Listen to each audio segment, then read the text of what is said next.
할렐루야. 새롭게 시작하는 이 아침 예배로 출발하는 여러분들을 축복합니다. 기도하겠습니다. 하나님 아버지, 우리를 지켜주시고 또한 새로운 날을 주셔서 하나님께 예배로 시작하게 하심을 감사합니다. 겸손한 마음으로 주님께 엎드립니다. 무릎 꿇습니다.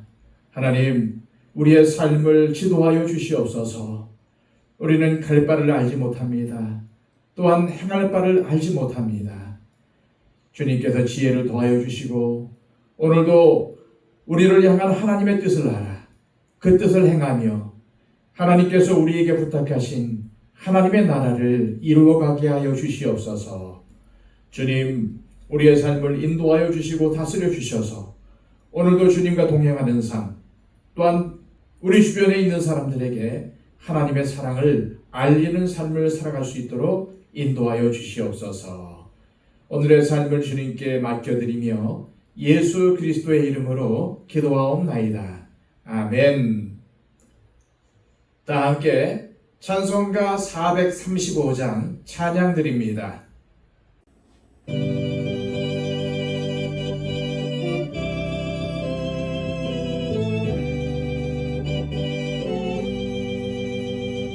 나의 영원하신 기여 생명보다 귀하다. 나의 갈 길 다가도록 나와 동행하소서. 주께로 가까이 주께로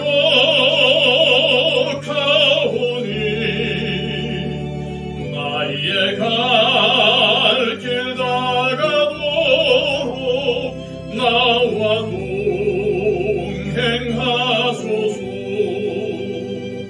세상 부귀한 일함과 모든 명예 버리고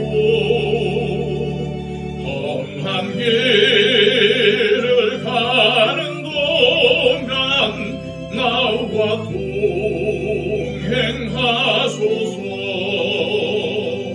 주께로 가까이 주께로 가오니 나의 갈 길 다가도록 나와 동행하소서.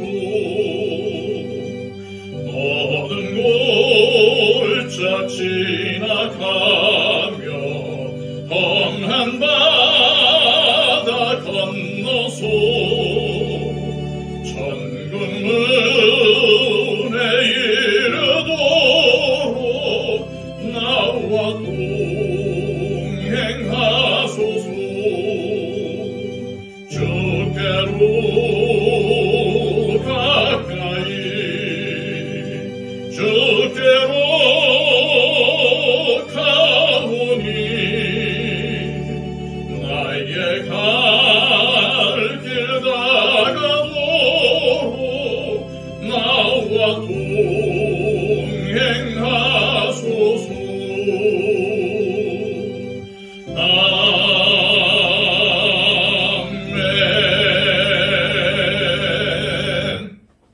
이 시간 우리에게 주시는 하나님의 복된 말씀은 신약성경 요한일서 4장 13절에서 21절까지의 말씀입니다. 신약성경 391쪽입니다. 그의 성령을 우리에게 주심으로 우리가 그 안에 거하고 그가 우리 안에 거하시는 줄을 아느니라. 아버지가 아들을 세상의 구주로 보내신 것을 우리가 보았고 또 증언하노니 누구든지 예수를 하나님의 아들이라 시인하면 하나님이 그의 안에 거하시고 그도 하나님 안에 거하느니라. 하나님이 우리를 사랑하시는 사랑을 우리가 알고 믿었노니 하나님은 사랑이시라. 사랑 안에 거하는 자는 하나님 안에 거하고 하나님도 그의 안에 거하시느니라. 이로써 사랑이 우리에게 온전히 이루어진 것은 우리로 심판날에 담대함을 가지게 하려 함이니 주께서 그러하심과 같이 우리도 이 세상에서 그러하니라. 사랑 안에 두려움이 없고 온전한 사랑이 두려움을 내쫓나니 두려움에는 형벌이 있음이라. 두려워하는 자는 사랑 안에서 온전히 이루지 못하였느니라. 우리가 사랑함은 그가 먼저 우리를 사랑하셨습니다. 누구든지 하나님을 사랑하노라 하고 그 형제를 미워하면 이는 거짓말하는 자니 보는 바 그 형제를 사랑하지 아니하는 자는 보지 못하는 바 하나님을 사랑할 수 없느니라. 우리가 이 계명을 주께 받았나니 하나님을 사랑하는 자는 또한 그 형제를 사랑할지니라. 아멘. 요한 사도는 오늘 본문에서 두 가지 중요한 개념을 설명합니다. 먼저는 두려움입니다. 18절 말씀입니다. 사랑 안에 두려움이 없고 온전한 사랑이 두려움을 내쫓나니 두려움에는 형벌이 있음이라. 두려워하는 자는 사랑 안에서 온전히 이루지 못하였느니라. 요한은 이 말씀을 통해 두려움에는 형벌이 있고 두려워하는 자는 사랑 안에 온전히 이루지 못했다고 밝힙니다. 첫사람 아담과 하와가 범죄하고 하나님의 낯을 피하여 숨었습니다. 또한 가인이 아벨을 죽인 후에 두려움에 몸서리치면서 하나님에게 안전을 보장하는 표식을 달라고 했고 그것으로도 마음이 편안치 않자 에덴의 동쪽으로 떠나갑니다. 그러므로 여기서 말하는 두려움이란 떳떳하지 못한 것과 연결된 개념입니다. 무엇인가 제대로 해야 할 것을 하지 못했을 때 느끼는 마음의 상태를 두려움이라고 표현한 것입니다. 다시 말해서 두려움이란 하나님께 불순종한 것으로 인한 불안과 염려를 지칭하는 말입니다. 당연하게도 하나님께 불순종하는 사람들은 신앙생활이 즐겁지 않습니다. 하나님의 심판에 대해서 늘 불안한 마음과 두려움을 가지고 있으면서도 내려놓아야 할 것을 내려놓지 못하고 포기해야 할 것을 포기하지 못해서 불편한 것입니다. 그럴 때 두려움은 점점 커지게 마련입니다. 우리는 두려움만 커져가는 안타까운 신앙생활을 해서는 안 될 것입니다. 우리가 두려움 속에서 신앙생활을 하면 하나님을 두려운 분으로 생각하고 늘 노심초사하면서 살아가게 될 것입니다. 얼마나 안타깝습니까? 그런데 방금 읽은 18절 말씀에 의하면 사랑 안에 두려움이 없고 사랑이 두려움을 내쫓아 버린다고 말씀합니다. 그리고 두려움에는 형벌이 있다고 경고합니다. 두려움에 대비되는 두 번째 개념은 담대함입니다. 이는 뭔가를 잘 감당했을 때 느끼는 뿌듯함과 같은 것입니다. 아이들이 부모가 시킨 일을 제대로 처리했을 때 부모에게 달려와서 나 이거 다 했다고 자랑할 때 아이가 갖는 마음이 바로 이 담대함이라고 말할 수 있습니다. 그러므로 이 담대함을 신앙에 적용할 때 하나님의 말씀에 순종한 사람이 누리는 심령의 평안함을 의미한다고 볼 수 있습니다. 그런 이유로 이런 담대함이 있는 사람에게는 신앙생활에 기쁨이 있습니다. 거리낌이 없고 두려움이 없으니 대인관계에서도 넉넉합니다. 요한 사도는 16절과 17절에서 담대함을 얻는 방법을 이렇게 설명하고 있습니다. 하나님이 우리를 사랑하시는 사랑을 우리가 알고 믿었노니 하나님은 사랑이시라. 사랑 안에 거하는 자는 하나님 안에 거하고 하나님도 그의 안에 거하시느니라. 이로써 사랑이 우리에게 온전히 이루어진 것은 우리로 심판날에 담대함을 가지게 하려 함이니 주께서 그러하신과 같이 우리도 이 세상에서 그러하니라. 요한 사도는 우리가 하나님의 사랑을 알고 믿었을 때 심판날에 하나님 앞에서 담대함을 갖게 된다고 말씀합니다. 이처럼 우리는 두려움 속에서 신앙생활을 할 수도 있고 반대로 담대하고 기쁨이 넘치는 신앙생활을 할 수도 있습니다. 어떤 차이가 두려움과 담대함 사이에 있는 것일까요? 그리고 어떻게 하면 두려워하지 않고 담대할 수가 있을까요? 첫째, 우리 안에 거하시는 성령님께서 우리가 주님 안에 거하는 줄을 알게 하실 때 담대할 수가 있습니다. 13절입니다. 그의 성령을 우리에게 주심으로 우리가 그 안에 거하고 그가 우리 안에 거하시는 줄을 아느니라. 요한복음에 의하면 주님은 마지막 만찬을 마치신 후에 제자들에게 많은 가르침을 주셨는데 그 가르침 가운데 성령에 관한 말씀이 유난히 많습니다. 우선 요한복음 14장 16절에서 17절의 말씀에는 다른 보혜사가 오시는데 그 다른 보혜사가 바로 진리의 영이신 성령님이시고 그 진리의 성령님이 우리와 함께 계실 것이라고 말씀하셨습니다. 또한 이어지는 요한복음 14장 26절에서 주님은 보혜사, 곧 아버지께서 내 이름으로 보내실 성령께서 너희에게 모든 길을 가르치고 생각나게 하신다고 하셨습니다. 그러나 주님은 요한복음 15장에서 사랑의 중요성을 강조하십니다. 그러다가 26절에 다시 내가 아버지께로부터 너희에게 보낼 보혜사, 곧 아버지께로부터 나오시는 진리의 성령이 오실 때에 그가 나를 증언한다고 말씀하셨습니다. 성령님께서 예수 그리스도에 대한 복음의 말씀을 깨달아 알게 하신다는 의미입니다.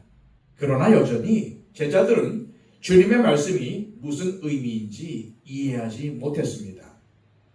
그런데도 예수님은 요한복음 16장에서 다시 보혜사 성령님에 대해서 말씀하십니다.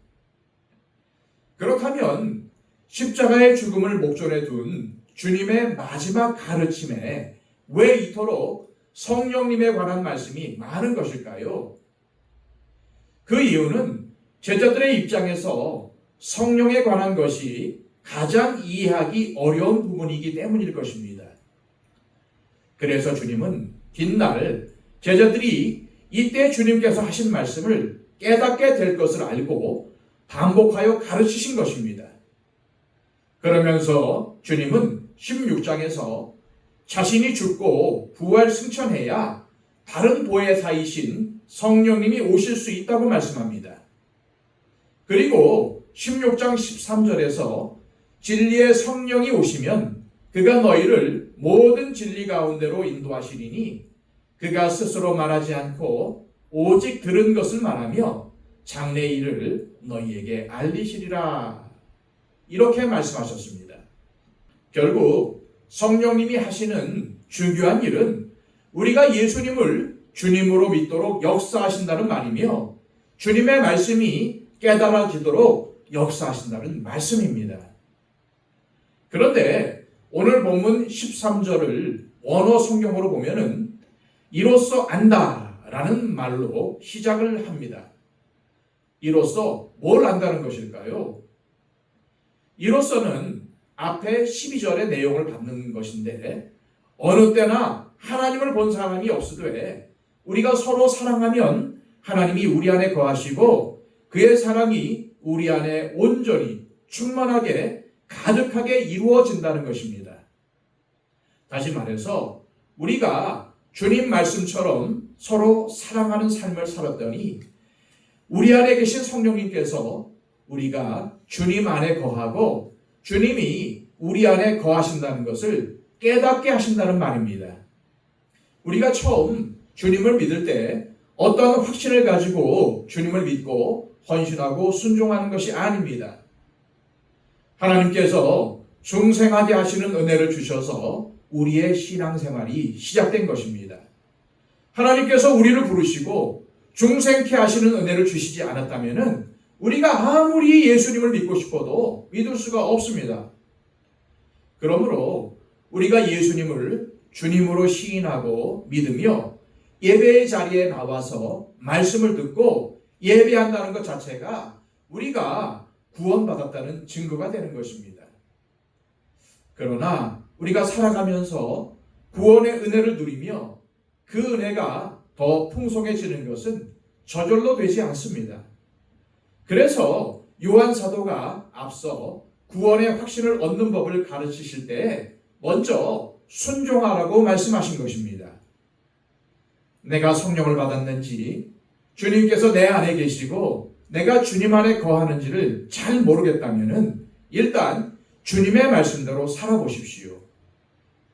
주님께서 서로 사랑하라고 하셨으니 사랑하는 말을 하려고 노력하고 작은 물질이라도 나누고 베풀려고 노력하고 더 나아가 다른 사람의 발을 씻어주는 삶을 살아보라는 것입니다.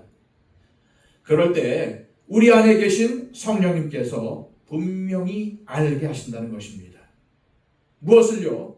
우리가 하나님의 사랑이요 주님께서 내 안에 거하신다는 사실을 말입니다. 나머지 말씀들은 다음 시간에 살펴보도록 하겠습니다. 이 시간 기도하실 때 하나님 아버지, 우리의 신앙생활이 두려워하는 삶이 아니라 담대함으로 주님 앞에 나아가는 삶이 되기를 원합니다. 주님께서 우리를 사랑하신다는 것을 깨닫고 우리 안에 내주하시는 성령님의 음성을 따라 서로 사랑하는 삶을 살 때 구원의 확신도 더 뚜렷해지고 우리가 하나님의 사람이라는 사실도 명확해진다는 것을 알아 더욱 말씀에 순종하는 삶을 살게 하옵소서. 기도하시기를 바랍니다.